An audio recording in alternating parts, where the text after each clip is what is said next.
What's up everybody? So if your Samsung Galaxy is not turning on or is just rebooting and you suspect that this is because of water damage, the first thing you're going to have to do is make sure, I recommend that you do not turn your watch on. And the second thing you're gonna need to do is take your watch and you're gonna need to open it, find a way to dry it.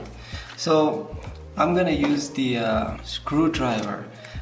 For the Galaxy watch, I'm not sure exactly what screwdriver it is. I'm gonna use the T2.0 to open the back of the watch. So you can get this precision tool from any store that sells hardware for appliances. So now that I have my screwdriver, I'm gonna turn the watch around. I'm gonna remove the belt and then I'm gonna open the screws. I've already sort of pre-arranged this, so my screws are coming out very easily at the moment. And when you're done with that, remove the screws, okay? So that's one screw. It's the second screw. I get the third screw and the fourth screw. Alright, now that you have all the screws out, you need to pry this a little bit. Now this is not very easy from the beginning.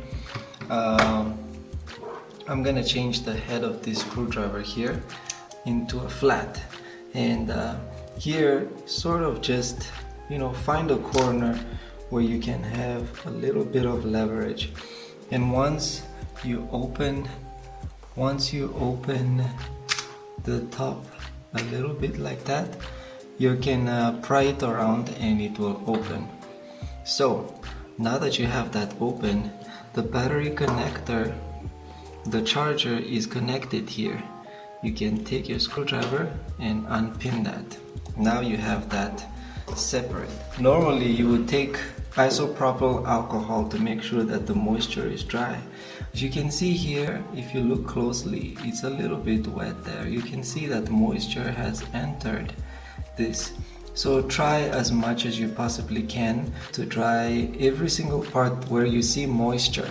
Obviously because it's water, and always make sure that your watch is actually facing down. That's also very important, because if the water got in, you need it to not go into the components here. And by allowing the watch to face down like this, it's allowing the water to sink even deeper and deeper every second. So you want to try as much as possible to prevent that from happening. So make sure that your watch is facing down, and then you need to try and dry every corner of the watch as much as you possibly can. Use alcohol, isopropyl alcohol, to clean these areas as well, to avoid corrosion in the future if you have isopropyl alcohol. But I don't have it right now, so I'm just gonna try and make sure that it's clean. So I'm gonna make sure that inside of the connector is actually dry as well. And then what I'm gonna do is turn the watch over and I'm gonna disconnect. At this point the watch is turned off. If it's not turned off, make sure it is.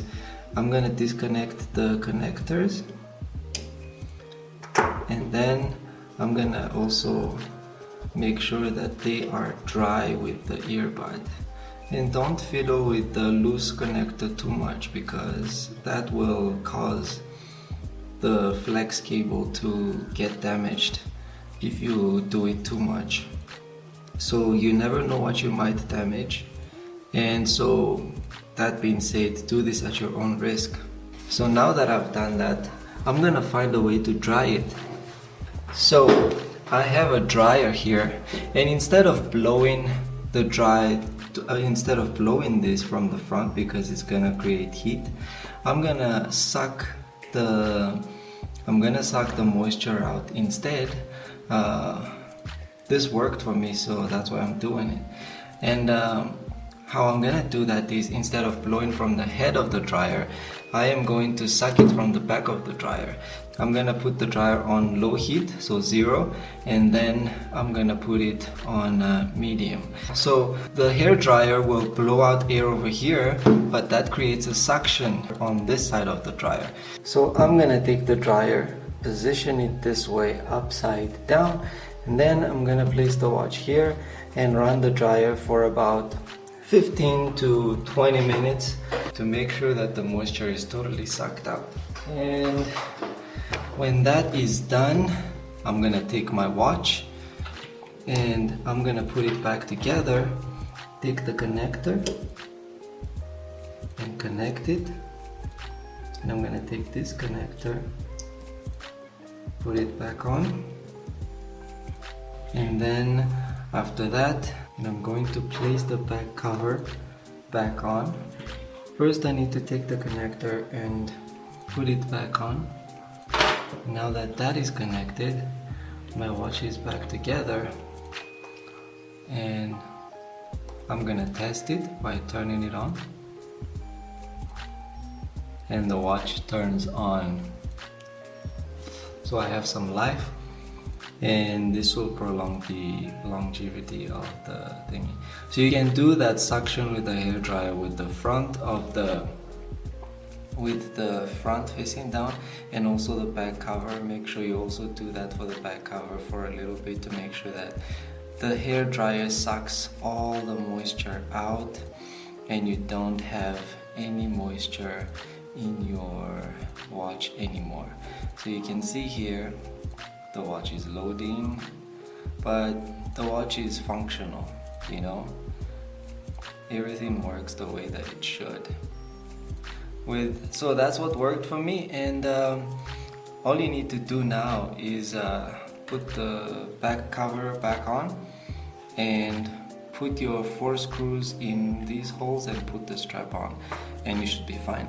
Of course, it should go without saying that your watch is obviously no longer waterproof after this, even though it was, and it's not supposed to have had water going into it, but over time, because you bump it on things and the adhesive that they use to seal the edges of the watch wear out in a couple of years or a couple of months even, then it becomes not waterproof anymore. So after this, you're gonna have to always take your watch off whenever your hands are gonna come in contact with water. So I'm not sure if this helped anybody, but if it did, let me know. And if you liked the video, hit the like button. If you disliked, do that as well. And yeah, till next time, peace.